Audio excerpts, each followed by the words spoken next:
Was the game changer? Yes, the game changer was learning about a biochemical reaction that happens in the brain when someone is about to make a big decision. It has a cool name. It's called the amygdala hijack.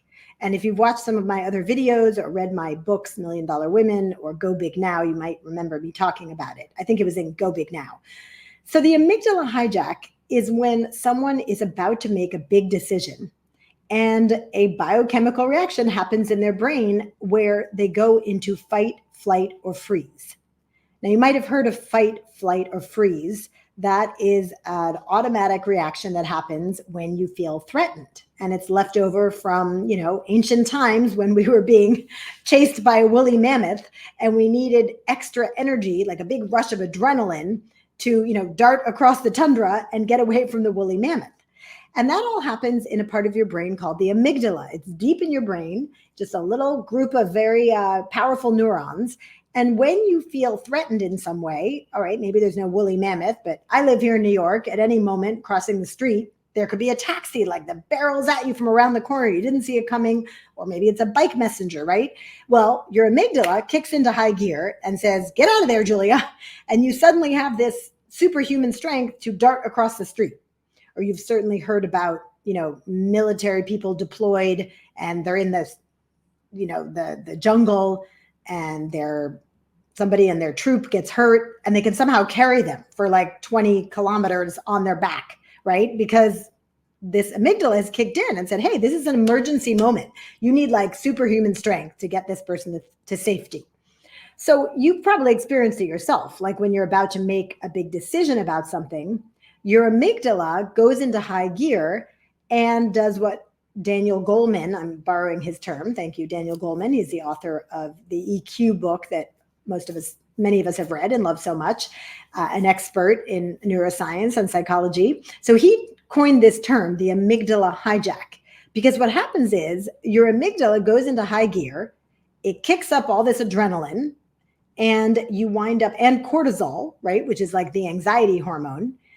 And suddenly you're having all these bizarre bodily reactions. So for instance, you might feel a little queasy. You might feel super anxious. You might feel like you just want to get out of here. You might feel like, oh, what's the worst thing that could happen? And you start going down some rabbit hole of like all the bad things that can happen. That is all a biochemical reaction. And so the reason this is such a game changer in sales is that when you get to that point in your sales call or meeting, and if any of this isn't making sense, just throw a question in the comments and I'm happy to explain more. The person you're talking to will 9 times out of 10 have an amygdala hijack. It's called a hijack because it literally stops the moment, like hijacks your brain. And you were all about to say yes. The person is like super bought in and says, oh, this sounds great. I totally want to do this with you. And then suddenly when you say the price or you're getting ready to take their credit card or have them sign the papers, they have like all these excuses and reasons that it can't happen. And the reason this is so important, and Michelle Schleck says, Emotional Intelligence, Why It Can Matter More Than IQ by Daniel Goleman. You found the book and put it in the chat. Thank you so much, Michelle. Great read. So the reason this matters so much is that when the person is having this amygdala hijack, it can sound a lot like no. It can sound a lot like, I don't want to work with you. And most of us are sensitive to no, right? We don't like hearing no. It's one of the reasons people don't like to do sales. They fear rejection. They don't like to be put in a situation where they, put all their best stuff out there and then the person says, oh, I'll think about it, or no. I just had a call yesterday with an amazing copywriter. She's helped us with a lot of our copywriting. I just recommended her to a couple people. And she said that for her, the game changer in getting better at selling was even just being able to learn to say, which she learned through her sales training, you know what? If we're not a fit, that's okay. Let me just tell you what I'm all about. I don't even really love sales. I don't really like this part of the call, but I'm going to tell you what I can do. And if that seems like that's something you need, then let's figure it out and work together.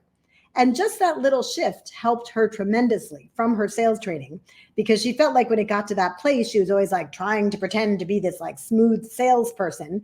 And that's not the part she likes. And that's not her.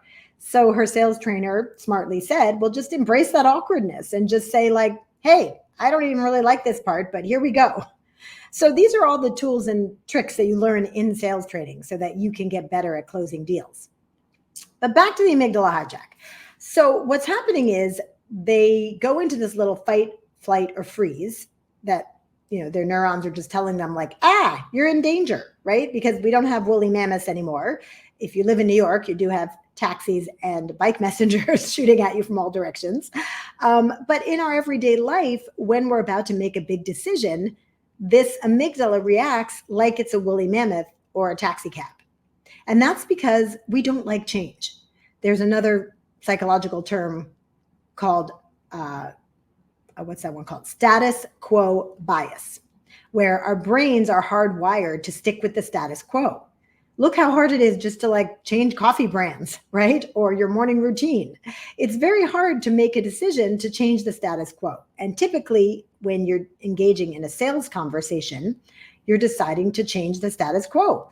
You're hiring a new marketing firm. You're taking a chance on a new coach. You're signing your kid up for some camp that costs $8,000 for 4 weeks, right? So your brain is going alert, alert, alert, big change. I like the status quo. Why are you doing this? Stop, right? Amygdala hijack, exactly what we were talking about. And so now that you know about this alone could be a game changer for you, that you will know what is happening. And so you won't take it personally. And hopefully you'll also get some sales training to know what to do when the person is having the amygdala hijack. One of my coaches, Scott, who was a great coach to me around sales, again, when I went out to get that sales training and get past that revenue ceiling, I remember him saying, Julia, one of your first acts of coaching is to coach the person to work with you, meaning you have to coach them through the sale. And for me, that was incredibly important to hear, because I too was feeling like, I got to get through this annoying sales thing so that I can start coaching this person and helping them.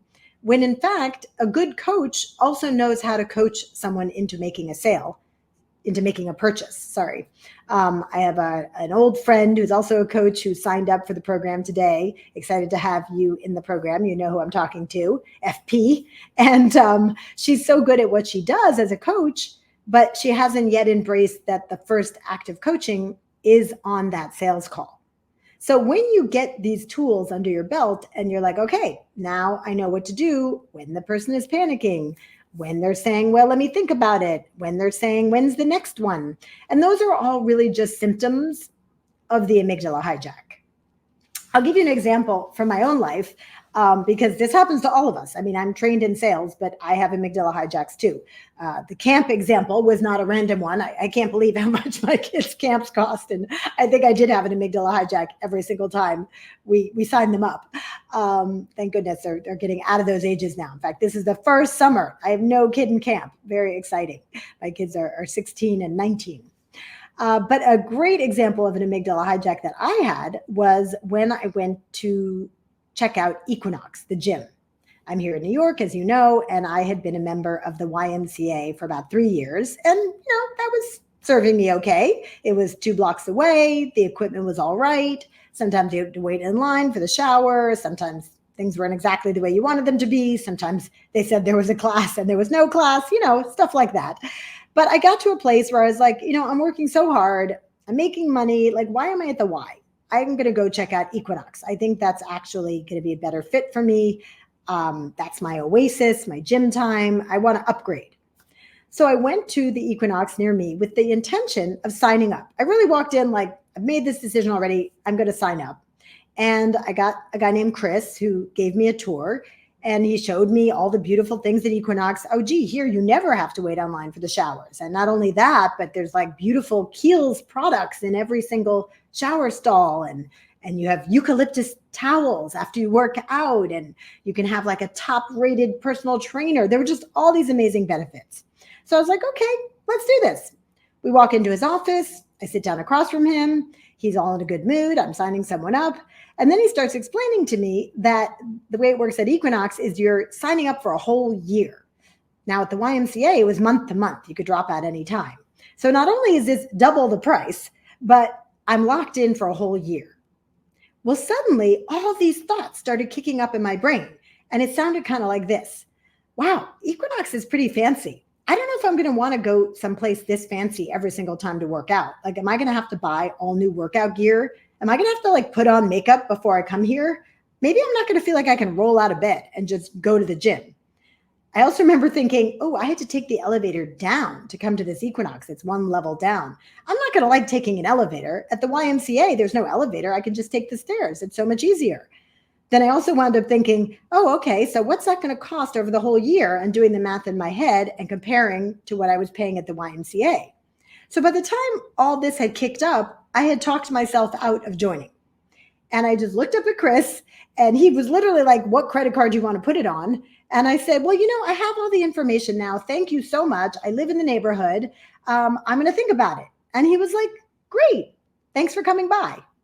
And I walked out of his office.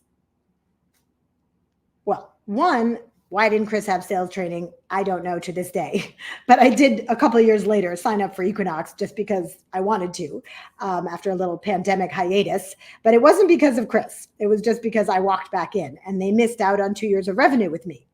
So what happened was I talked myself out of it. And then when I left, Chris was trained in this. He started following up with me, right? Texts, emails. Are you still thinking about joining? I would say for about 4 weeks, I was getting texts and emails from Chris asking me if I wanted to join Equinox. But the answer was no. Why? That moment had passed. I just wanted to sign up right then. I talked myself out of it. And once you talk yourself out of something, it's pretty hard to talk yourself back into something. Like if you've ever looked at a super expensive dress, let's say at, I don't know, Bloomingdale's, I'm making this up, right? And then you're like, oh, well, I do have that wedding coming up. And then I could also wear it to my friend's daughter's bat mitzvah. And you're kind of like selling yourself on it in the store and you wind up buying it for $1,000 or whatever. And you're like, well, over time, it's going to pay for itself. But let's say you talk yourself out of it and you leave the store. How often have you actually gone back to Bloomingdale's and bought the $1,000 dress? For me, never. I think once you've decided not to do something, it's pretty hard to talk yourself back into it. And again, this is why we need to have sales training, because it's such a precious window that you have with your client. This little 20 minutes or 30 minutes or an hour. Who even has an hour anymore? An hour is like a day in modern time with a potential client. So if you want them to make that decision in the 20, 30 minutes, maybe 45 minutes, tops an hour you might have with them, then you're going to need to know how to get them past that amygdala hijack. And I'll let you in on a little secret. First, I'm going to look at the comments. Okay, making sure we don't have any pressing questions. I'm going to let you in on a little secret, which is that the higher your ticket price is, the more expensive the thing is that they're paying for, the bigger the amygdala hijack, right? If my kids' camp only cost $800 for the summer, I probably wouldn't have had much of an amygdala hijack. But it was like another private school tuition. It's unbelievable, right? So keep that in mind with your own programs and sales, that as you raise your prices, you're also going to want to get better at selling, and especially at this particular part of helping your client or customer to overcome that little panic attack that they have. And you don't have to remember the fancy name, right? Amygdala hijack. You might just remember panic attack, because you'll start to see the signs, right? You'll start to see them stutter a little bit. If you're in person, they might even say they need to leave or just get very anxious or start peppering you with a whole bunch of questions. And in our sales program, 50K in 21 days, that starts today, we spend a fair amount of time helping people know exactly what to do when that amygdala hijack happens, so that you don't wind up being the one hijacking it. Because honestly, if they're having an amygdala hijack, they're sort of panicking. And then if you panic because they're panicking, and that might look like, oh no, they don't want to work with me, or I thought they were really into it and now they seem to not be into it, or why are they asking me so many questions? You can get all up in your head about what's happening at that point in the sale, especially when you're so close, right? And maybe you've spent weeks of effort just to get on this call, or maybe you've run some big expensive marketing campaign and you're finally here with this person. You can definitely get all up in your head. So it's important to know how to not have that happen, and to do things that help soothe your client and get them all the way to the yes which is the best thing for both of you.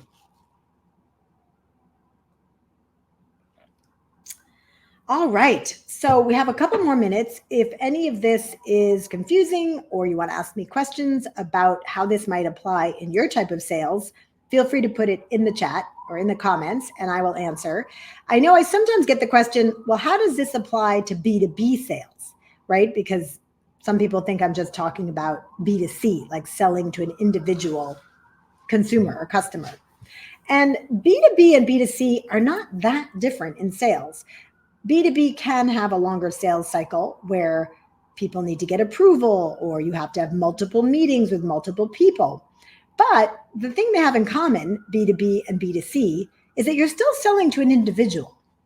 When I was at Little Pim, my language teaching company, we sold direct to consumers online, but then we also sold at retail. So we were in Babies R Us, Toys R Us, Barnes and Noble, little specialty gift and toy shops across the country.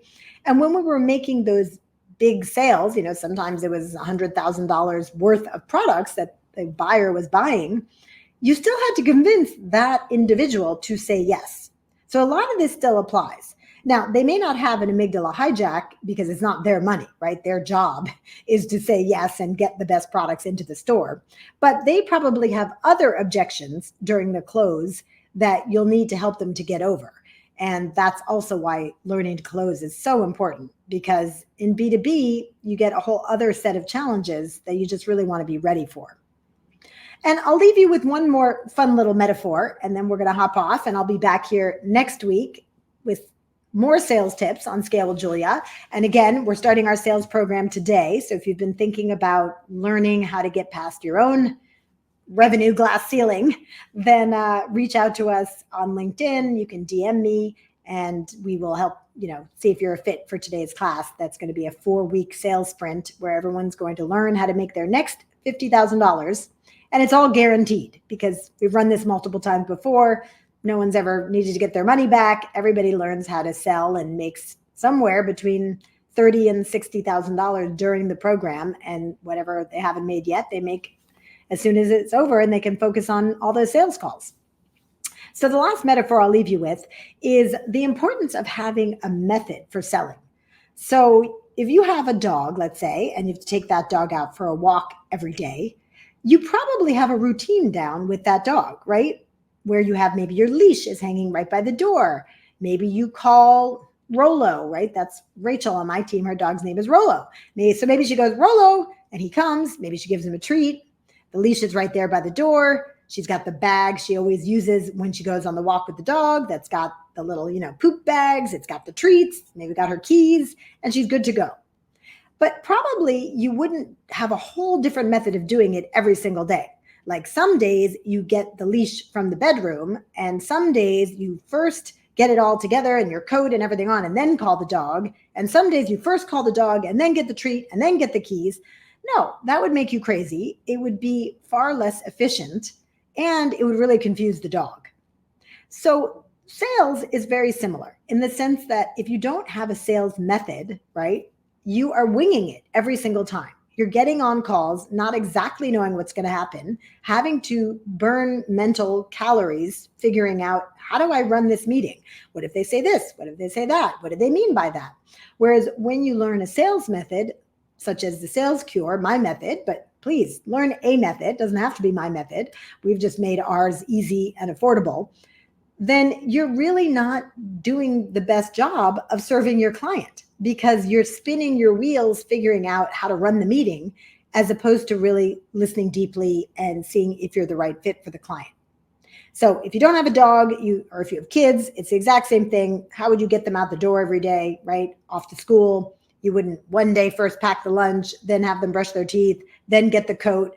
Like you always do it in the same order. So I highly encourage you to find a method and stick to that method so that you can free up all that brain space to better serve your client or customer.